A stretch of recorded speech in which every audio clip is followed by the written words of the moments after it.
उपेक्षा समझना जरूरी। एक आश्रम में गुरुजी अपने शिष्यों को विद्या का अध्ययन कराया करते थे।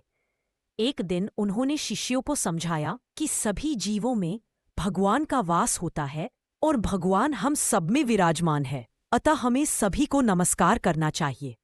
एक दिन गुरु की आज्ञानुसार एक शिष्य यज्ञ के लिए समिधा लेने जंगल में गया। तभी वहां पर अचानक बहुत जोर से शोर मचा, यहाँ से भागो, एक हाथी पागल हो गया है, वह लोगों को मार रहा है।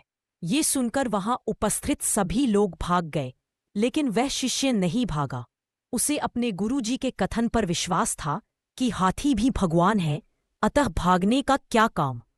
वह वहीं खड़ा रहा और जैसे ही हाथी नजदीक आया उसने उसे प्रणाम किया। ये सब देखकर महावत जोर से चिल्लाया, भागो भागो। लेकिन वह टस से मस नहीं हुआ और जैसे ही हाथी उसके समीप पहुंचा उसने उसे अपनी सूंड में लपेटा और पास की झाड़ी में फेंक दिया। इतना होते ही शिष्य मूर्छित होकर गिर गया। जैसे तैसे गुरुजी के पास यह समाचार पहुंचा। गुरुजी अपने अन्य शिष्यों के साथ घटनास्थल पर पहुंचे और उसे उठाकर अपने आश्रम में ले आए। गुरुजी ने उसका यथासंभव उपचार किया।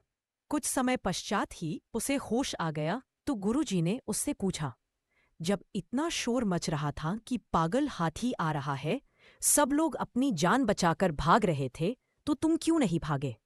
यह सुनकर शिष्य बोला, गुरुजी, आपने ही तो कहा था कि सभी जीवों में भगवान का वास होता है, इसीलिए मैंने सोचा कि हाथी के रूप में भगवान ही है, अतः मैं वहां से नहीं भागा।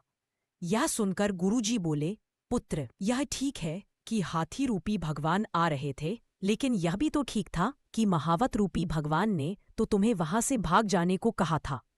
जब सभी भगवान हैं तो महावत की बात पर भी तो विश्वास किया जाना चाहिए था। अगर तुम उसकी बात मान लेते तो आज तुम्हारी यह हालत नहीं होती।